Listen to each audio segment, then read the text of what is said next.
Hello dear students, this is my another lecture on mechanics, which is in fact the in continuation of my previous lecture, which was based on concepts related to generalized coordinates. In that lecture I explained generalized displacement, generalized velocity and generalized acceleration, and in this lecture we will explain generalized momentum, generalized potential and generalized force as well. As I told you earlier that we are in the process of developing the Lagrangian mechanics, because any mechanical system which can be solved with Newtonian mechanics may also be solved by Lagrangian mechanics. This is just an approach which is different from Newtonian mechanics. And in Lagrangian mechanics we require some new types of coordinates which are independent in nature. So we introduced generalized coordinates which were related to the conventional coordinates, but the main difference is that the conventional coordinates were the dependent coordinates because they were depending on each other because of constant relations. And in generalized coordinates it is benefit that now these coordinates are independent, so we can use some mathematical tools, some methods to explain a mechanical problem with the help of generalized coordinates. So in this lecture we'll proceed to find the expressions for generalized momentum, potential and then for force. So first of all we'll start from generalized from kinetic energy, its expression in terms of generalized coordinates. We all know that kinetic energy is defined as half m and then velocity square. So it is velocity square. Now if I want to write it in terms of in tensorial notations, then T is half m. I may write it as Ri dot square because Ri dot represents velocity of the ith particle. Now here one thing which is important to mention is that I'll put I suffix for m also, but this I suffix will not be counted for the free or for the dummy suffixes. The reason being, I told you earlier that for one particle from the system of n particles, for one particle I designated m1 is equal to m1, m2 is equal to m1, m3 is equal to m1. Likewise I designated the mass of all the n particles and I reached up to m3n, small m3n. So basically this m is representing the mass of, when I say the summation of mi, then it is representing the mass of whole system of n particles. If I am writing mi, it is the ith particle, right? But its suffix will not be counted at the time of counting free suffixes or the dummy suffixes. I'll put just I for the sake of this assumption, क्योंकि हमने ऐसा माना था इसलिए हम इसको I यहाँ suffix दे रहे हैं. दूसरी बात, अगर मैं आर आई डॉट स्क्वायर को खोलूं तो this is are I dot. That means you are having I and I two times, so it is a dummy suffix. So I should put here a summation symbol for I. Now I'll write it as half mi.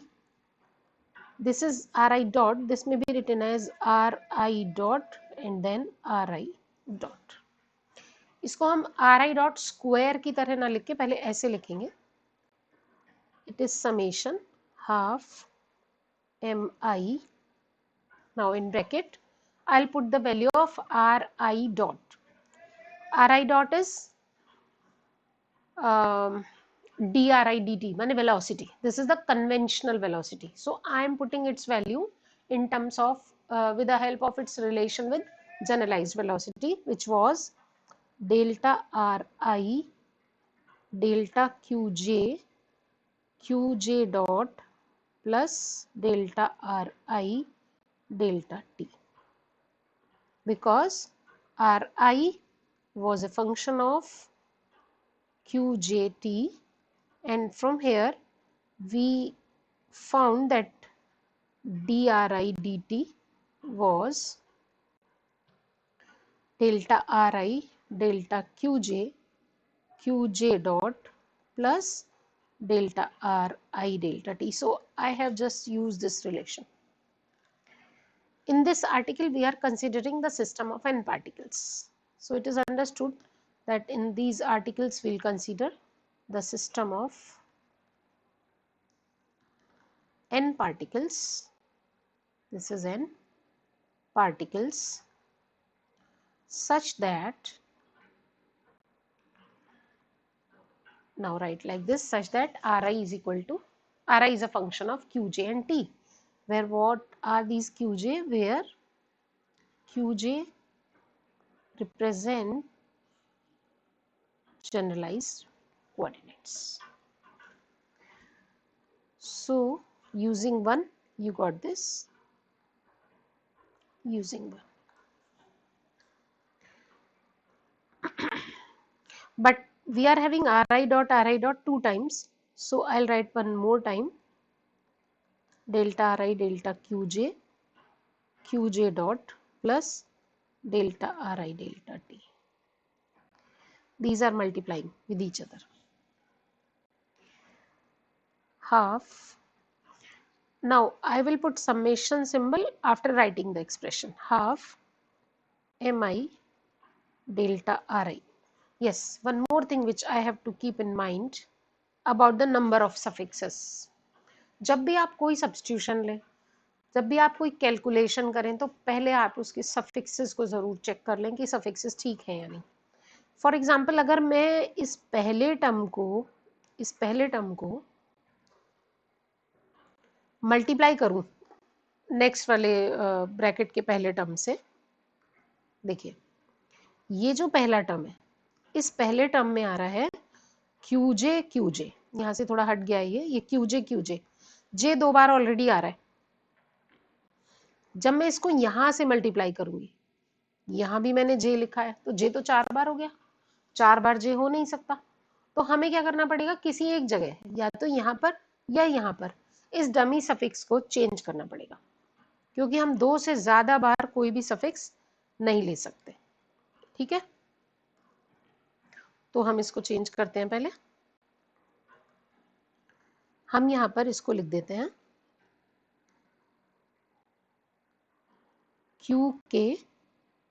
QK dot. आप कहीं पर भी ले सकते हो, second में भी ले सकते हो और फर्स्ट में भी ले सकते हो, कहीं पर भी ले सकते हो. अब हम इसे मल्टीप्लाई करेंगे और समेशन सिंबल अभी नहीं लगाएंगे. Half m delta Ri delta QK dot, अब पहला वाला उठाएंगे, delta Ri delta QJ dot. ठीक, नेक्स्ट. अच्छा, इसी में अगर हम देखें अब हमारे कितने समेशन सिंबल लगेंगे. देखिए ये i है, इस i को तो मुझे काउंट नहीं करना, लेकिन ये वाला Ri, इसमें आप देखो ये एक i है, ये एक i है, तो 2 बार हो गया, तो एक समेशन i के लिए. ये k, फिर यहाँ पर k सफिक्स, दोनों जगह k है, एक k के लिए हो गया और फिर एक j के लिए हो गया. ठीक है, और देखो पूरे एक्सप्रेशन में कहीं पर भी कोई भी फ्री सफिक्स नहीं है, इसको तो मुझे लेना ही नहीं है, कोई भी फ्री सफिक्स नहीं है. तो ये क्या है, ये एक स्केलर है, और काइनेटिक एनर्जी भी स्केलर होती है. इधर काइनेटिक एनर्जी में भी मैंने कोई सिंबल नहीं लगाया है. क्यों, क्योंकि Ri डॉट 2 बार आकर के डमी बना, फ्री इधर दे ही नहीं रहा है कोई भी, तो हमने इधर भी कोई फ्री सफिक्स नहीं लगाया है. तो अब हम यहाँ सफिक्सेस के हिसाब से इसमें समेशंस लगा लेंगे. 3 समेशन सिंबल लगेंगे.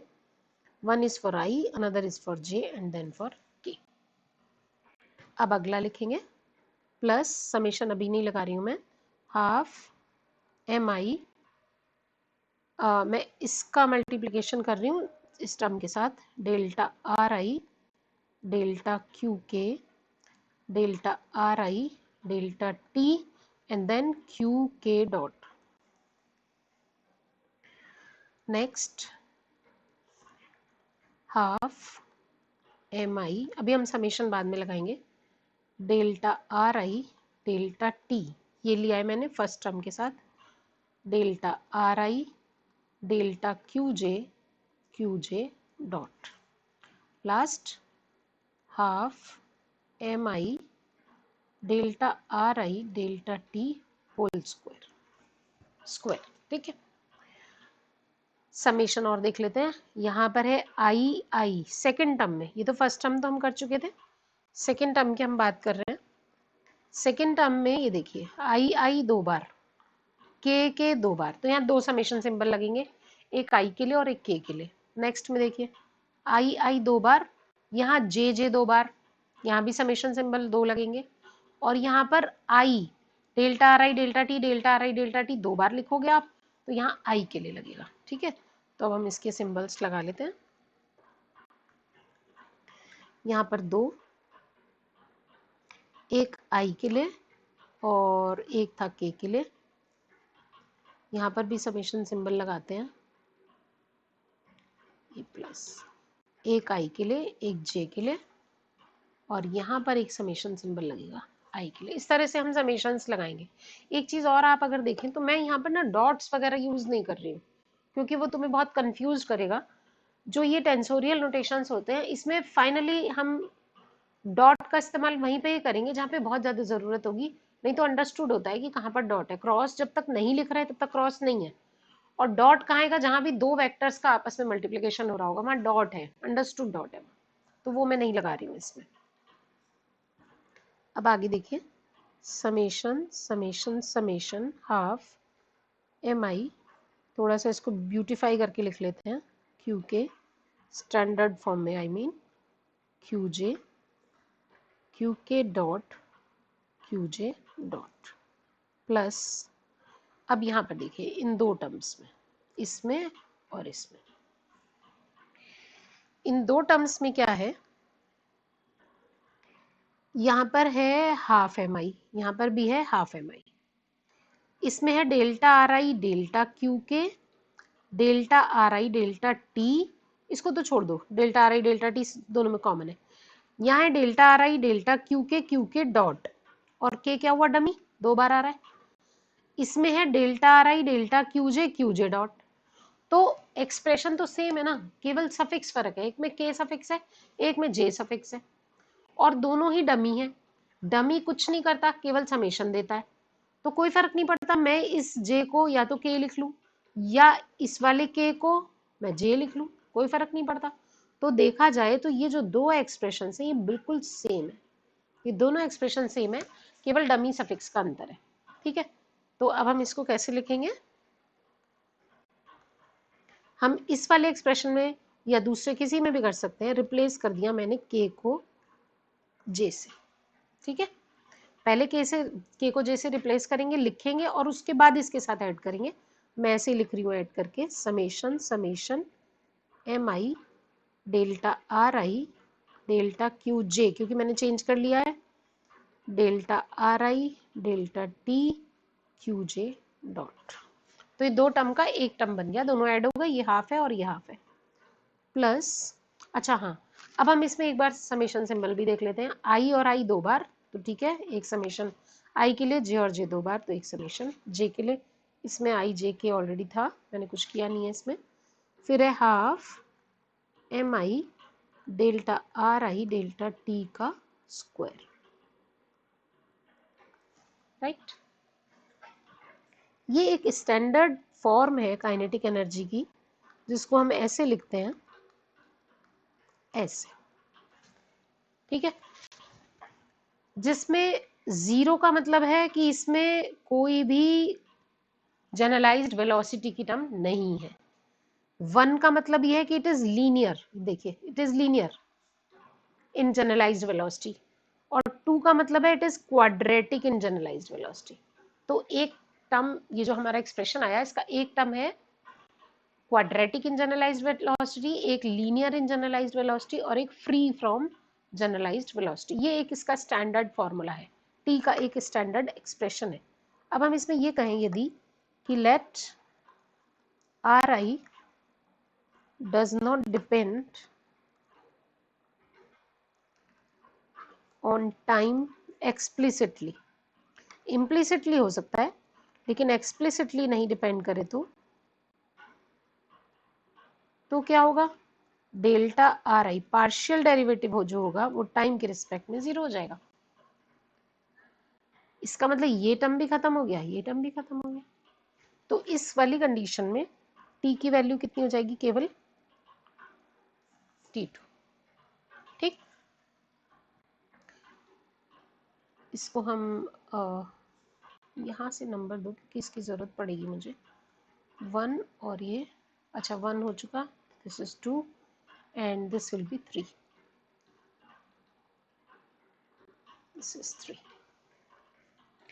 ये हमारा एक्सप्रेशन 4 और ये 5। ये हमने निकाला एक एक्सप्रेशन काइनेटिक एनर्जी के लिए। अब एक चीज देखिए, काइनेटिक एनर्जी से हम जरा मोमेंटम पर पहुंचने की कोशिश करेंगे।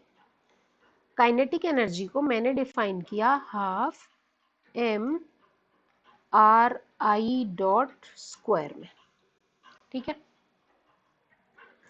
अगर मैं काइनेटिक एनर्जी को डिफरेंशिएट करूं आर आई के रिस्पेक्ट में तो मुझे क्या मिलेगा, एम आर आई डॉट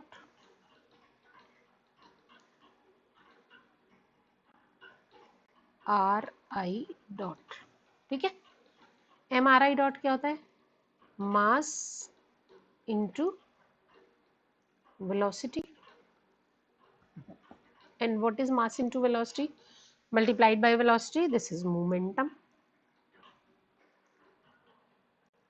तो कायदे से मुझे क्या मिला, P corresponding to RI, जो RI पोजीशन कोऑर्डिनेट था, कन्वेंशनल कोऑर्डिनेट था, उसके रिस्पेक्ट में मुझे मोमेंटम मिल गया अगर मैंने काइनेटिक एनर्जी को कन्वेंशनल पोजीशनल कोऑर्डिनेट के रिस्पेक्ट में डिफरेंशिएट कर दिया। तो एनालॉजिकली हम क्या कर सकते हैं, similarly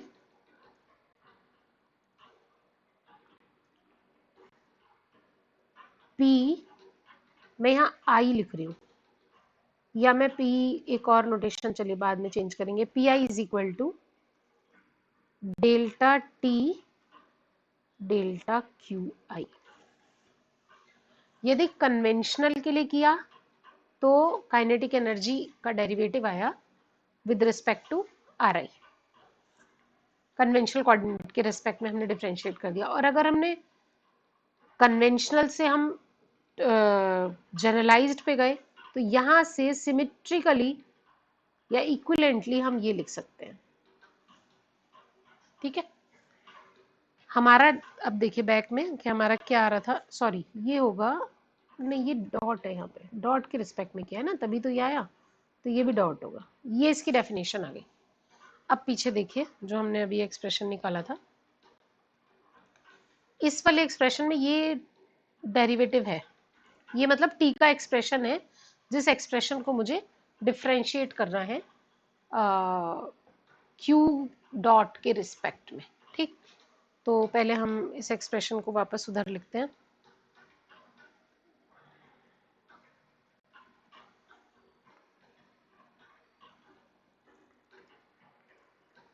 T is equal to summation summation summation half m I delta r I delta q j delta R I delta, हमने क्या लिया था वहां पे, हमने लिया था क्यू जे क्यू के, ओके क्यू के Q J dot Q K dot, फिर था हाफ नहीं था यहाँ पे फुल हो जाता है वो, M I delta R I delta T delta R I delta Q J then Q J dot. उसके बाद था summation half M I delta R I delta T whole square. ये था। मुझे निकालना है पी आई। तो मुझे डेरिवेटिव लेना है टी का with respect to Q I dot. मैं थोड़ा सा सफिक्स बदल रही हूँ क्योंकि ये सफिक्स तंग करेगा, रिपीट हो जाएगा, तो मैं इसे पहले ही बदल देती हूँ और कुछ और ले लो, पी एम ले लो is equal to delta T delta Q M dot. ठीक है, तो यहाँ से मैंने निकाला what is P M, it is delta P delta Q M dot. तो इस टी को मुझे डिफ्रेंशिएट करना है क्यू एम डॉट के रिस्पेक्ट में। तो मैं तीन टर्म्स हैं, तीनों पर अलग अलग लिख लेती हूँ इसको कि क्या आएगा। Delta delta Q M dot, और हम सफिक्सेस एम तो पहली बार इंट्रोड्यूस हो रहा है, तो जो हमारे समेशन है वो उतनी उतनी बार लगेंगे जैसे हैं half M I R I Q J R I Q J dot Q K dot, इसको मैं अलग बंद कर रही हूँ, plus delta delta Q M dot summation M I delta R I delta T R I Q J dot delta delta Q M dot summation half M I delta R I delta T square. अब देखिए, इसको ले लो I1, इसको ले लो I2 और इसको ले लो I3। अब क्या होगा, I1 को पहले उठाते हैं और ये जो डेरिवेटिव आ रहा है ना जिसके रिस्पेक्ट में हमें डिफरेंशिएट करना है उसको हम अंदर लेते जाएंगे साथ के साथ। तो सबसे पहले आप ये देखो,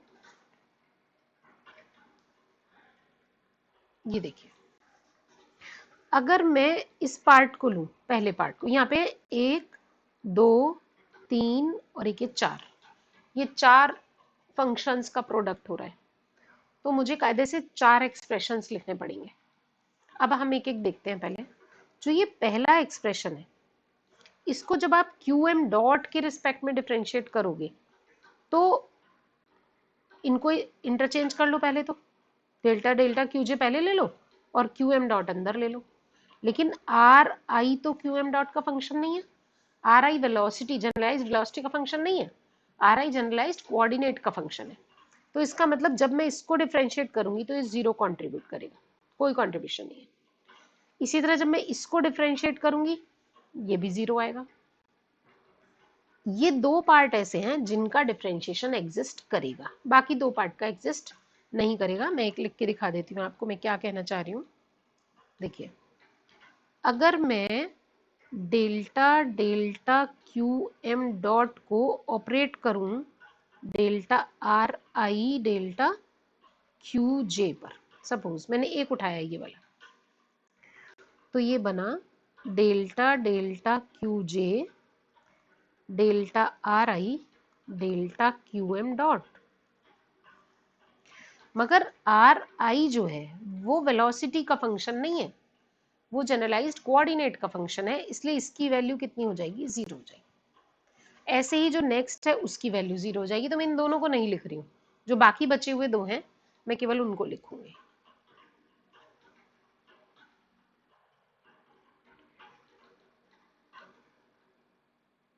ठीक, अब हम इस पे आते हैं जिसकी वैल्यू हमारी एग्जिस्ट कर रही है। ये सम सिंबल्स अभी लगा दो, हाफ एम आई, ये मैं बाहर रख रही हूँ, delta R I delta Q J delta R I delta Q के, अंदर इसको ले जा रही हूँ। मतलब एक तरह से ये प्रोडक्ट ऑफ टू फंक्शंस हो गया। तो मैंने क्यू जे डॉट को ऐसे ही रखा, डेल्टा क्यू के डॉट को डिफ्रेंशिएट कर दिया with respect to Q M dot. अब मैंने क्यू के डॉट को ऐसे ही रखा और क्यू जे डॉट को डिफ्रेंशिएट कर दिया with respect to Q M dot, क्योंकि दो है ना, तो एक बार एक को कर दिया और एक बार एक को कर दिया। ये मेरा अभी I1 ही चल रहा है, I1 में ही मैं एक्सप्रेशन लिख रही हूँ। क्या आएगा, समेशन हाफ एम आई, अभी तक कोई भी एडजस्ट नहीं हुआ है सफिक्स, इसलिए मैं 3 बार लिखती जा रही हूँ। Delta R I, delta Q J, delta R आई, ये बहुत ध्यान से देखिएगा, बहुत थोड़ा सा डिफरेंट कंसेप्ट है। क्यू जे डॉट, अब यहाँ पर देखिए इसको, क्यू के डॉट को डिफ्रेंशिएट कर रहे हो partially with respect to Q M dot. आप ऐसा कर रहे हो, डेल्टा क्यू के डॉट को डेल्टा क्यू एम डॉट के रिस्पेक्ट में डिफ्रेंशिएट कर रहे हो। अब मैं ये कह रही हूँ के भी 1 है और एम भी 1 है, दोनों सेम है, तो ये बना delta Q one dot differentiated with respect to Q one dot, तो कितना आंसर आएगा, 1। अभी मैं कह दूं के 1 है और एम 2 है, तो जैसे मैं 2 करूंगी तो क्या आएगा, Q one dot differentiated with respect to Q two dot. Q1 और Q2 आपस में तो इंडिपेंडेंट है ना, जब इंडिपेंडेंट है तो डिफरेंशिएट हो ही नहीं सकता, तो वैल्यू कितनी आ गई, 0। तो या तो वैल्यू 1 या वैल्यू 0, तो मैं इसको क्या लिख सकती हूँ, डेल्टा के फॉर्म में लिख सकती हूँ, डेल्टा के एम। जब के एम के बराबर होगा तो वैल्यू 1 होगी, जब के एम के बराबर नहीं होगा तो वैल्यू 0 होगी। तो उसके हिसाब से इसको मैंने लिखा डेल्टा के एम। अगला देखिए ऐसे क्यू के डॉट, यहाँ है सेम है, बिल्कुल सेम, ये सेम है, सिर्फ सफिक्सेस का फर्क है, यहाँ जे और एम है, तो इसे मैं लिख दूंगी डेल्टा जे एम। फिर से देखिए एक बार, क्यू के डॉट को आप क्यू एम डॉट के रिस्पेक्ट में डिफ्रेंशिएट कर रहे हो, इसे मैं डॉट ना भी लिखूं, बिना डॉट लिख लूँ, आप ऐसे लिखो, delta Q K differentiated with respect to Q M. ठीक, के की अपनी वैल्यूज होंगी, एम की अपनी वैल्यूज होंगी, कभी ना कभी तो सेम होंगे ना दोनों, तो जब सेम होंगे तो बना delta Q one differentiated with respect to Q one, so its value is 1। और अगर मैंने कहा Q1 को Q2 के रिस्पेक्ट में करो, तो Q1 Q2 Q3 ये तो जनरलाइज्ड कोऑर्डिनेट है ना, ये तो इंडिपेंडेंट है, तो ये वैल्यू 0 होगी। तो हम इन्हें कंबाइन करके डेल्टा के फॉर्म में लिख सकते हैं, इसको मैंने लिख दिया डेल्टा के एम, जो जो सफिक्स यहाँ लिखे होते हैं वही लिख दिए जाते हैं, वही चीज़ हमने यहाँ यूज़ किया है। अब हम एक और चीज़ इसमें यूज़ करेंगे, यानी एसोसिएशन ऑफ क्रोनिकर डेल्टा किस तरह से किया जाता है।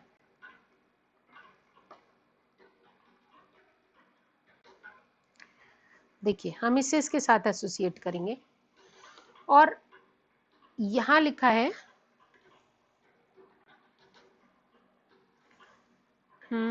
इसमें कुछ तो गड़बड़ हुई है, एक सेकेंड, के एम यहाँ आया क्यू जे डॉट,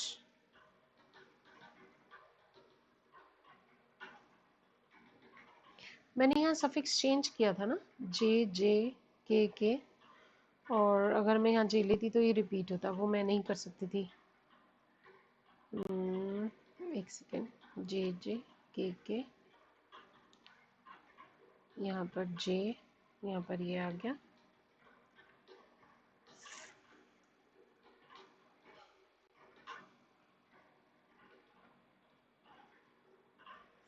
अच्छा ठीक है, अब हमें ठीक है ठीक है ठीक है, इसको हम ऐसे करते हैं, Q J dot delta K M multiply कर दिया, अलग अलग कर दो, M I delta R I delta Q J R I Q K dot delta J M. Okay, मैंने ऐसे करके इसको मल्टीप्लाई कर लिया पहले। अब देखिए इसका एसोसिएशन कैसे होगा, एक्चुअली मैं इसलिए थोड़ा अटक गई कि यहाँ एसोसिएशन नहीं बन रहा, कॉमन नहीं आ रहा ना एक भी सफिक्स, ये जे है, ये के है, ये एम है, तो सफिक्सेस बिल्कुल फर्क हो गए, इसलिए थोड़ा सा कंफ्यूजन हुआ। अब हम देखो कैसे एसोसिएट करते हैं। यहाँ पर है डेल्टा को हमेशा एसोसिएट किया जाता है, तो डेल्टा के सफिक्सेस में आ रहा है के और एम। तो हम ये देखेंगे इसका कॉम्बिनेशन किससे बनाए। हम किसी से भी इसका कॉम्बिनेशन बना सकते हैं। किससे बनाए हम कॉम्बिनेशन? मेरे पास एक ये है delta R I delta Q J, यहाँ क्यू जे है, इसमें कॉमन नहीं है, जे इसमें नहीं आ रहा, तो हम इससे एसोसिएशन नहीं बना सकते। अब हम इससे एसोसिएशन बनाएंगे। एक सफिक्स ऐसा है के यहाँ पर भी और के यहाँ पर भी है, तो डेल्टा कैसे एकोमोडेट होगा इसके साथ? जब मैं इन दोनों की आपस में मल्टीप्लाई करूंगी, मतलब दोनों को आपस में एडजस्ट करूंगी, तो यहाँ से के हट जाएगा और ये एम यहाँ पे आ जाएगा सफिक्स में। अलग से देखो आप, अगर मैं ऐसा कुछ है delta R I delta Q K delta K M है, ये है, तो होता क्या है, तरीका क्या है कि ये के कॉमन है, इसको हटा दो और जो बचा हुआ सफिक्स है उसे यहाँ लगा दो। इसकी वैल्यू हुई delta R I delta Q M, ये इसकी वैल्यू हुई। ये इसका तरीका होता है। हम इसको पूरा एक्सपेंशन करके देख सकते हैं कि इसकी वैल्यू और इसकी वैल्यू बिल्कुल सेम आएगी। तो मैंने यही किया। यहाँ पर समेशन अभी मैं नहीं लगा रही, क्योंकि क्या क्या पता कुछ कम हो जाए सफिक्स।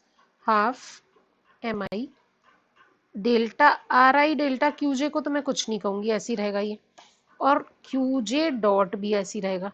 ये जो क्यूजे डॉट है, ये दोनों मिलके क्या बन गए, delta R I delta Q M. के जो कॉमन था वो हटा दिया, एम जो डेल्टा में बचा वो लगा दिया। अब देखो कितने समेशन लगेंगे इसमें। आई आई दो बार आ रहा है, जे और जे भी दो बार आ रहा है, एम फ्री बच रहा है, तो दो ही लगेंगे। और देखो एम फ्री बचना भी चाहिए, क्योंकि आप शुरू से पीएम का एक्सप्रेशन लिख रहे हैं। लेफ्ट साइड में आपके पास एक फ्री सफिक्स है, तो राइट में भी एक फ्री सफिक्स होना चाहिए हर टर्म में। तो हमारा ये ठीक है, एक्सप्रेशन दोनों में एम एम फ्री सफिक्स आ रहा है। अब अगला देखेंगे ऐसे, ये वाला, इसमें ऐसे ही जब मैं इसका कॉम्बिनेशन बनाऊंगी, के साथ तो बन नहीं सकता, जे के साथ बनेगा, और ये जे उठ जाएगा, हट जाएगा, और इसकी जगह एम आ जाएगा, और दो ही समेशन रह जाएंगे बराबर वाले की तरह, फर्स्ट टर्म की तरह, M I delta R I delta Q, J की जगह क्या हो जाएगा, ये जे से तो जे कैंसिल हो गया, कैंसिल मान लो, एम लगेगा यहाँ पे, फिर delta R I delta Q के। ये हमारा एक्सप्रेशन आया फाइनली I1 का। This is the expression for I1।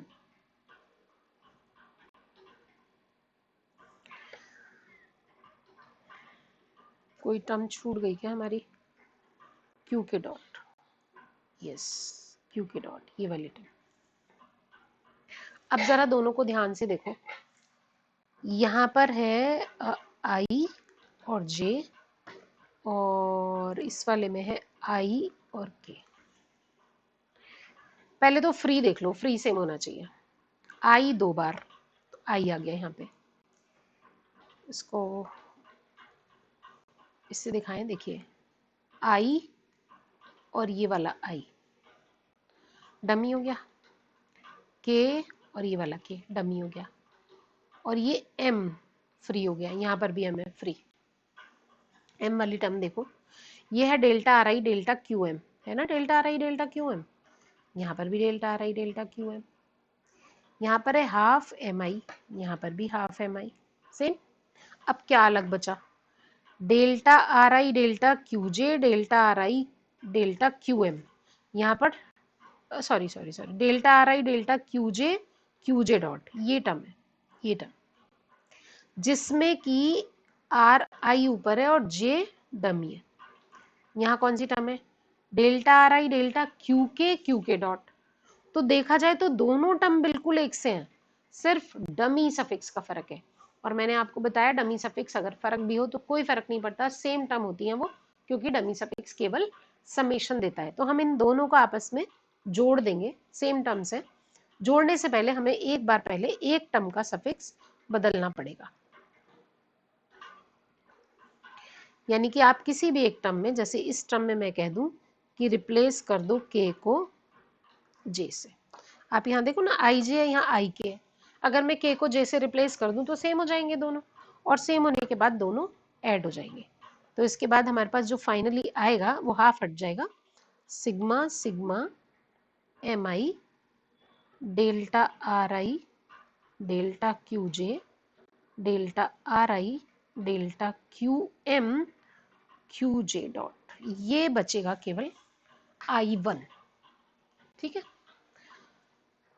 इसी तरह से अब हम देखेंगे कि I2 का एक्सप्रेशन, I2 में क्या आएगा। ये तो हमारा I1 आ गया, ये PM निकाल रहे हैं अभी हम। पीछे क्या नंबर थे, 5 तक हो गया था, तो ये हो गया 6, this is 6 and this is 7। Next हम लेते हैं इसका I2। I2 है हमारे पास I1, I2 है M I delta delta Q M dot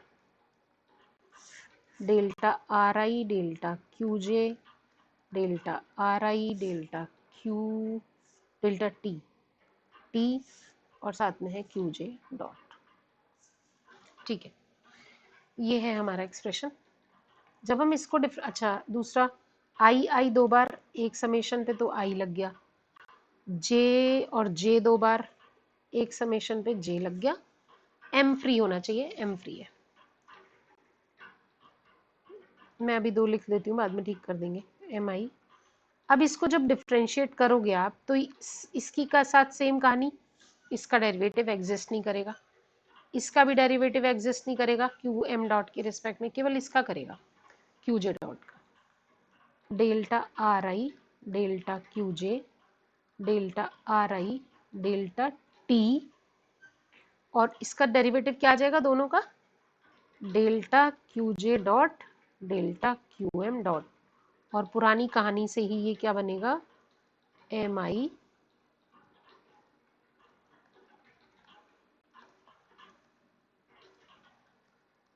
हाँ एक चीज और, हाँ जे 2 बार आ रहा है, आई 2 बार आ रहा है, ठीक है ठीक है।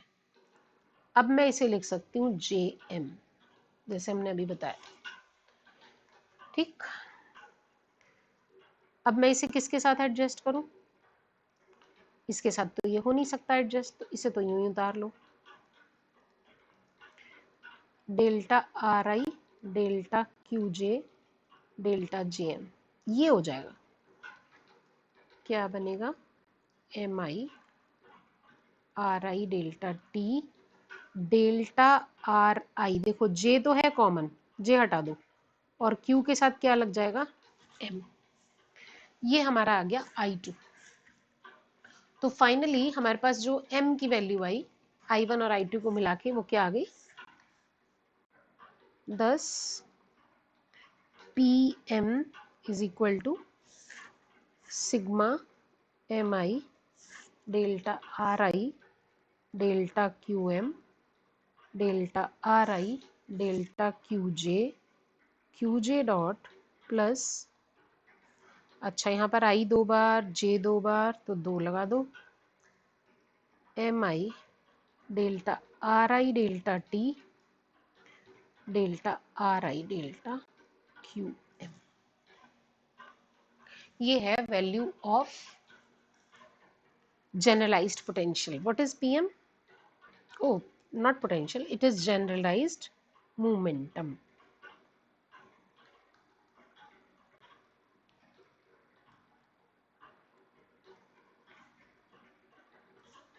It is linear in velocity।